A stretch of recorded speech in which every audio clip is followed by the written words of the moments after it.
Santa Fe. Ah, thank you. And tell me, what do you have here too? There's some... Oh, these are actually drawings that I did myself when I was younger. And this one here is of my owl, who was so dearly precious to me. And I believe I told the story of him on your last interview. I still wear his talon. I keep it on me at all times because he's so special to me. And this is him.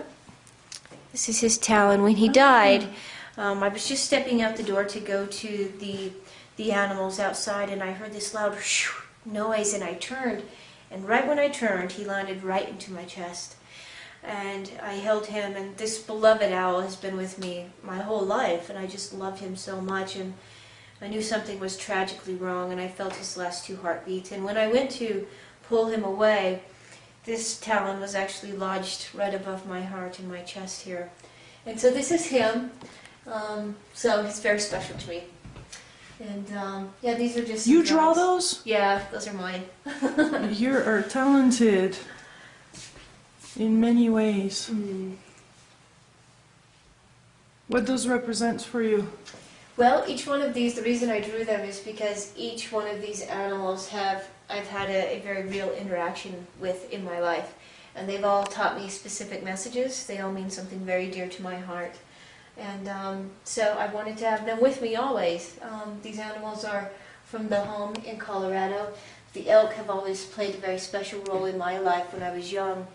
And then the antelope from the prairies from where I'm at, and the brown bear.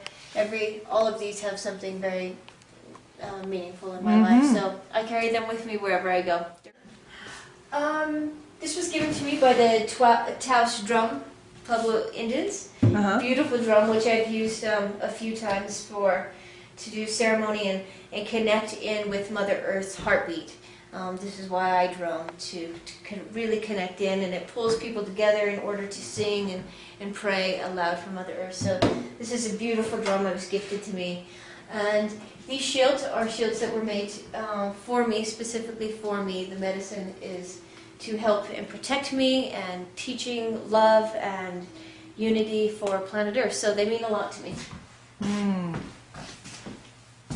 Ooh, we have a beautiful heart here with wings. This was given to me. It's very special. A wooden heart with wings. A woman from Maui made this for me. And she is a dear, dear sister to me. I guess you could call her a soul friend. She's very dear to me. And this is to help remind me to always keep my heart and my heart's wishes flying forward, and not be stuck in the old way of thinking, but to keep moving forward and just be in love. So it's a good reminder. So let's go outside and take a look at how wild and beautiful this place is. When I first arrived here, it was kind of quiet, and I was missing the animals and the sounds of home. But soon, here came all kinds of critters and animals and birds and owls, and so I want to show you outside. Alright, we're all bundled up so we can go outside. It's pretty cold today, but let's go out back. Wow. It's beautiful out here. I like it so much because there's so much nature, and it's still wild, and the coyotes run all over out here. Amazing. Yeah, it's just the other day I had a couple coyotes sitting on my step here, waiting for me to come home. You're not scared of them? Not at all, no. And luckily, I was so sad to leave my home in Colorado because that's where my owls live, in the big pine tree across. But on my move day, when I was coming to New Mexico, I had eight great horned owls follow me next to the car, and I was crying and saying goodbye, and I was so sad. But about 5 days into living here, the great horned owls started to show up.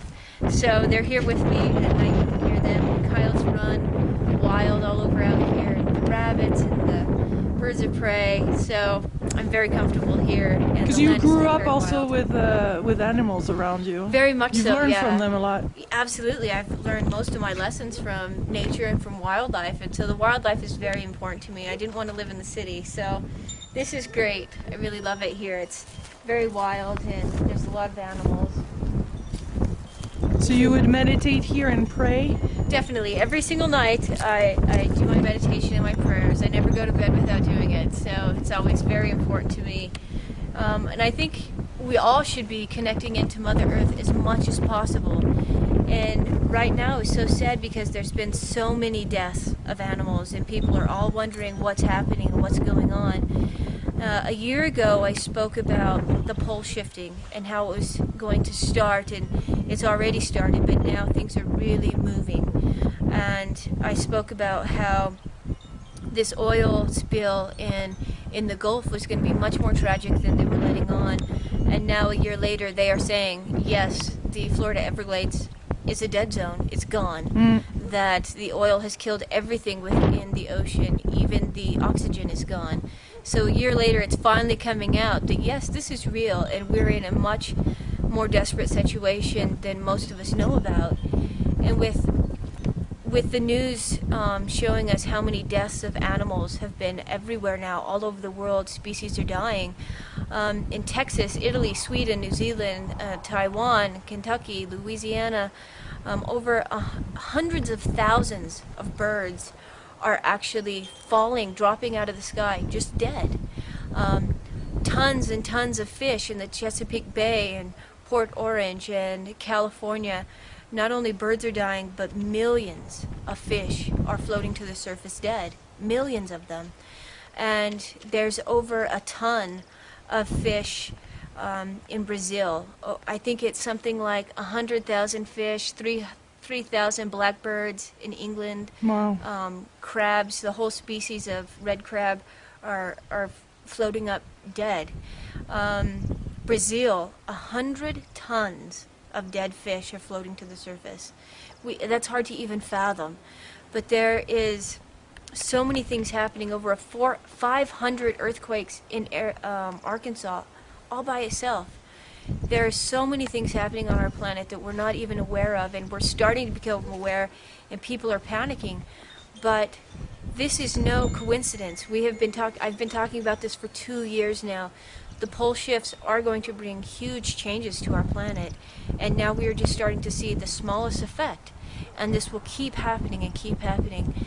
Most people think it's birds and fish. Yes, they are very, very fragile. 5 drops of blood to a bird will kill it.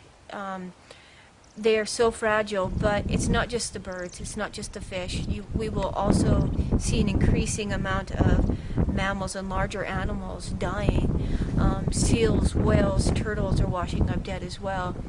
There's some really major things happening on our planet, and people are wondering, what is this?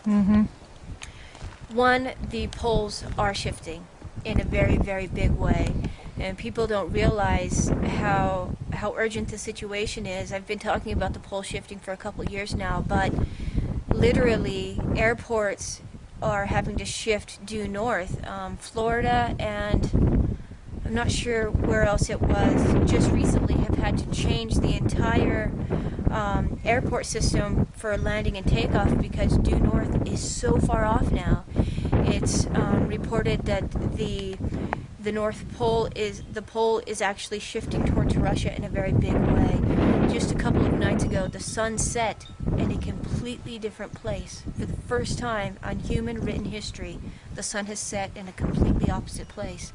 Things are really changing, and the people need to be aware of this. This is not just Keisha telling stories of something that might happen. This is happening.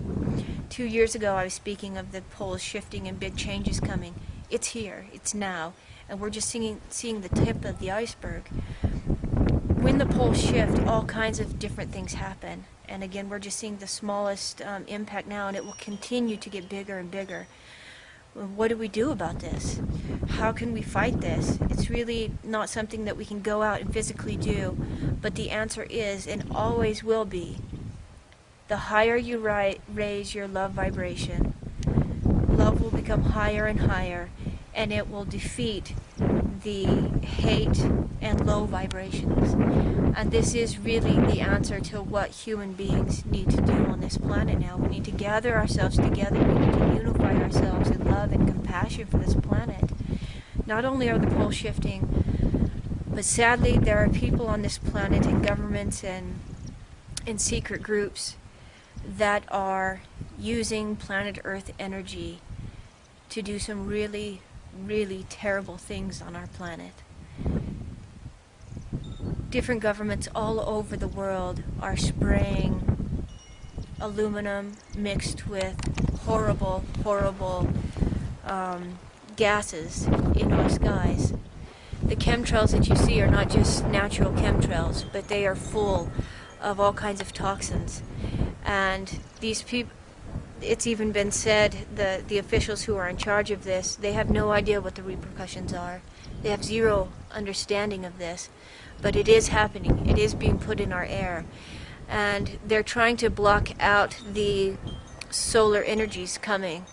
But what it's doing is not only killing our species, our plants, our animals, but it's going to make a lot of us very sick. And this is so sad, but it's true. People are going to get very, very sick. Anybody with asthma is going to feel a real effect of this. People are coming in with allergies that they can't explain. None of the plants right now are in season to give off their pollen. People are coming into the stores all over trying to find something for these allergies. They're not allergies, it's in our air. This stuff will come down to our planet. We will breathe it in. The plants will experience it. The trees, the water is full of it now. It will go down into the root system and down into Mother Earth. This is a tragic situation. Okay. So what do you suggest then? What should we do? Well, what I'm trying to assemble is, on Facebook I do a lot of things right now. Right now I'm trying to combine two websites into being one. Soon, very soon, a live broadcast will be offered for free for whoever wishes to join, and I will be speaking about things that we can do as a whole. Right now I'm trying to unify everyone at 12 o'clock Mountain Standard Time. That's noon for us here, but all over the world at this time we are gathering together in prayer, in meditation, to send Mother Earth our love, our healing energy, and to thank these animals who have died in the hundreds of thousands, in the millions now. Thank them for being here and give them our love. And Mother Earth really needs to hear that we love her and that we want to support and heal her, and to do these ceremonies, prayers, in whichever manner you see fit as a human being. We all have special gifts. We all have different ways of connecting to Mother. But at noon Mountain Standard Time, every single day, we are gathering together in thousands, the Tribe of Many Colors and whoever else wishes to. We're calling to everyone to help pray together. As we do it together, we unify our energy, we unify our love, and we really can make a difference. But Mother Earth needs to know that, yes, there are many people on this planet doing terrible things, but there are many of us who love her, many of us who wish for her healing and for her to know how much we care and that we want to move forward. We want to do good things on this planet. And the only way we will move forward is in love. The universal law is, the more loving you become, the more intelligent you become. This is a universal law. Right now our science has no idea how to fix these problems. But as we unify ourselves in love and our energies come up, our vibration comes up, we start to become more intelligent and we find the answers of how to heal planet Earth. So noon Mountain Standard Time every day, gather yourselves together in whatever capacity you have to give Mother Earth your love and respect.